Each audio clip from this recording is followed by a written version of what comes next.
시청자 여러분, 오늘은 관악구 난곡이라는 곳 얘기 좀 나누고자 합니다. 시청자 여러분, 난곡이라는 얘기 많이 들어보셨죠? 난곡 또는 낙골이라고 부르는 이곳 관악구 난곡은요, 원래 경기도 시흥 땅이었는데 서울로 편입된 이 지역을 봉천동 신림동으로 행정구역이 변경되고, 신림동은 신림 1, 2, 3동으로 변경되었다가 신림 1동은 지금의 신림역 주변이고요. 신림 2동은 지금의 서울대 주변이고, 신림 3동이 바로 속칭 난곡이라고 부르는 곳입니다. 신림 3동은 인구가 점점 늘어나면서 신림 3동, 신림 7동, 신림 11동, 신림 12동 등으로 분동이 돼서 행정구역이 많이 바뀌게 됩니다. 우리가 보통 난곡이라고 부르는 곳은 주로 신림 7동을 얘기하는데요. 1950년 6.25 사변 때만 해도 이곳 신림 7동은 휴전 직전까지만 해도 국군과 유엔군이 중공군과 치열하게 전투를 하고 있을 때 350마일 전 전선에 탄약을 저장해두고 투입시켜서 중요한 장소였다고 하죠. 이것 때는 공식적으로는 제58 탄약고라고 불려졌는데요. 지금은 흔적도 없이 사라지고 아파트와 연립주택지로 변해 있습니다. 지금은 아파트 지역으로 모두 변했지만은 조선시대만 해도 경기도 시흥군 금천면 낭천이라고 불렀는데요. 관악산이 험하고 뒤에 호합사 주변에는 이리떼가 나타나 밤이면 이리떼 우는 소리가 울렸다고 해서 한때는 낭주골 또는 난곡동이라고도 불렸다고 하죠. 그런데 요즘 낙골이라고 잘 알려진 난곡이 어째서 그렇게 불려지었는가는 널리 알려져 있기로는요, 조선시대 유배되어 난초를 키우며 유유자적하며 살던 곳이라고 해서 강홍립 장군이 그런 곳, 이 산골로 유배되어서 난초를 키우며 유유자적하며 살던 곳이라고 해서 불려졌다고 알려져 있습니다. 보통 낙골이라고 하는 말의 유래는 고을 한자에 곡이라는 것을 골이라고 불러서 난곡을 낙골이라고 부르기 좋게 부른 것이 유래가 아닌가 하는데요. 난곡하면 강홍립 장군을 자주 얘기하는데요.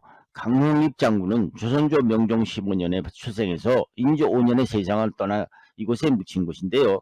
조선조 시절 임진왜란 때 우리나라를 도와준 일본군을 몰아내었던 명나라가 만주지방에 일어난 후군과의 전쟁에서 계속 밀리게 되자 중국의 명나라 황제가 과거 조선을 도와주었으니 너희들도 우리를 도와달라는 요청이 와서 조선 왕조에서도 의리를 지키기 위해서 명나라가 후급의 진원지인 요동만도를 칠 때 명나라 요청으로 조선 왕조에서는 강홍립 장군을 오도 도원수로 부원수로 김경수를 내세워서 장병 1만 3천 명을 거느리고 출정시키기로 하죠. 그런데 당시 명나라 조정은 부패와 무능으로 망해가고 있던 시절이었기 때문에 새로 만주지방에서 일어난 후금을 당해낼 수가 없었죠. 그렇기 때문에 강홍립 장군도 더 이상 동원된 조선군 1만 3천 명을 거느리고 후금에서 희생시킬 수 없기 때문에 후금에 항복하고 맙니다. 그런데 아이러니컬한 것은 명종 이후 5년 정묘호란 때 하필이면은 후금의 선봉장으로 조국인 조선 땅으로 들어오게 되고, 강홍립은 그래도 조선이 자기의 선조의 나라인지라 강화도에서 후금과 조선이 화의를 맺게 한 후 후금 황제에게 조선에 남기를 간청합니다. 후금 황제는 항복한 인조를 통제하기 위해서 그 요청을 들어줍니다.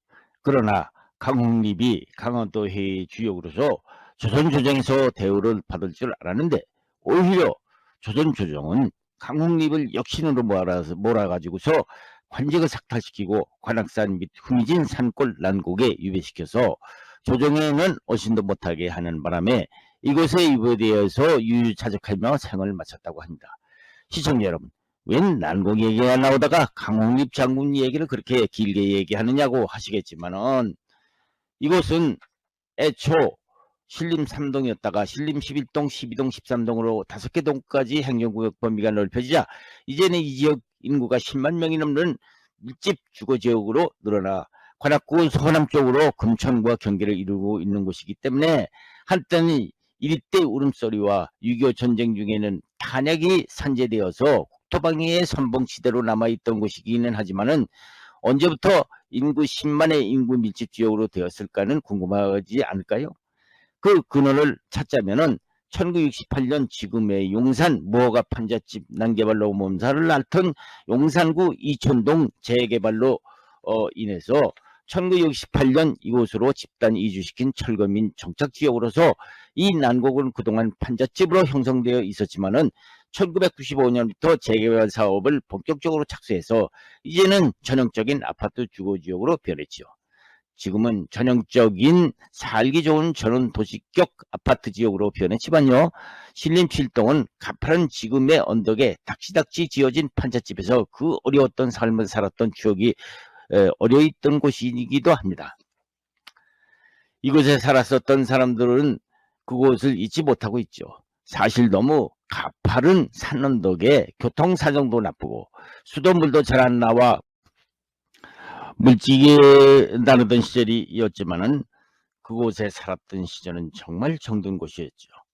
우연히 이삿짐 속에서 당시 그 지역을 소개한 VHS 테이프를 발견하고 보니 그곳에 살았던 분들과 추억을 공유해 보고 싶은 생각이 나서 다음 동영상을 올려보고자 합니다. 비록 어려웠던 시절이었지만 한번 감상해 보시기 바랍니다.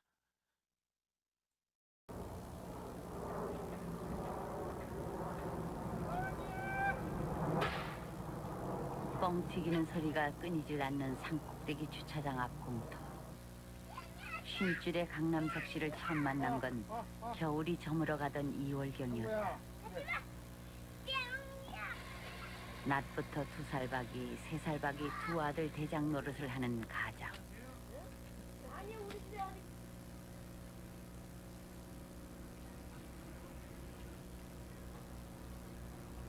그는 재혼을 해 무려 6명이나 되는 자식들 이끌고 이곳에 흘러들어온 세입자다. 전부 다 버린 거 주워왔어 이거. 그러면 이 쌀통 있잖아요, 쌀통. 이 쌀통 쓸 수 있는 물건이 얼마나 좋아요. 버린 거 다 닦아놨어요. 버린 거, 버린 물건. 언제? 이들이 난곡의 털을 잡은 건 4년 전. IMF 한파 직후였다. 재작년, 작년. 아이고 요것들 놓고 계속 IMF 한파가 이들을 여기까지 끌고 온 막을 수 없는 복병이었다. 그 의심을 한구만. 당시 무너지고 쓰러진 폐잔병들이 난곡으로 모여들었다. 자식들 이끌고 골고다 언덕을 오르듯 이곳으로 온 강남석 씨도 그 중에 하나였다. 저녁에는 잠이 안 온다니까. 그냥 안 와요. 아니야 뭐야 어쩌고 4시에 일어나서 4시에 일어나가지고 이런 거 저런 거 생각하고 오줌 싸네 너 오줌 쌌지? 재개발은 뭐 된다 한다 어느 때든 되기는 돼야니까 나가기는 나가야지 될 수는 없지.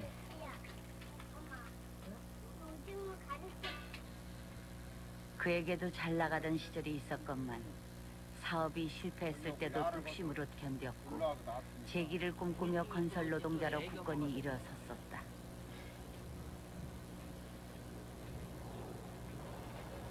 일거리 끊긴 지 햇수로 4년. 지금 그에겐 실업자란 꼬리표가 달려있다.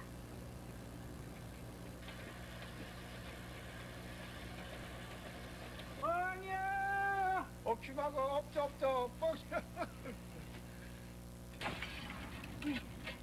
난곡 사람들의 희망도 기계에 넣고 한껏 부풀리고 싶다는 강남석 씨. 그러나 재개발이 기다리고 있는 현실은 뿌연 안개 속이다.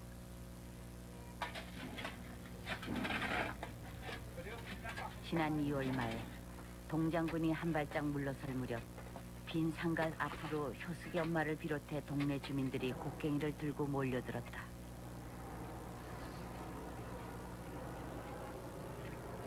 봄 준비치고는 꽤 요란한 대청소였다.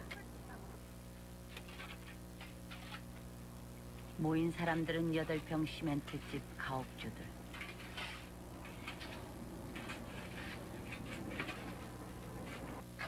내 땅 파줘야지 내 집 파줘야지 그리고 상가 앞에는 옹색한 현판 하나가 붙여졌다. 재산보호위원회. 가옥주들이 권익단체를 만든 것이다.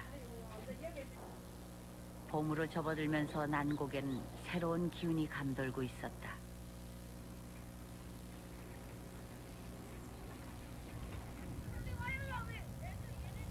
그 한파 속에선 영영 올 것 같지 않던 또 다른 계절이 성큼 난곡으로 찾아들었다. 우와 아저씨 되게 아저씨보다 낫잖아 심하게 아 마사지 얼굴 하잖아 아 싫어 마사지 피부고 하자 맞아 아무리 진심이 무거워도 순간순간 기쁘고 순간순간 행복한 것이 본디 일상이다. 아니다 안 먹으래? 아이들은 물론 난곡의 어른들 역시 그 본능에 솔직했다. 난곡 사람들은 언 땅을 녹이고 농사 준비에 들어갔다. 바쁘냐? 빈 땅이 있으면 그냥 두지 못하고 밭을 갈아 채소를 키워 먹는 난곡 사람들. 농군의 아들, 딸이란 그들의 이력을 말해준다. 좀 더 잘 살아보겠다고 도시로 나와 여기까지 흘러들어온 사람.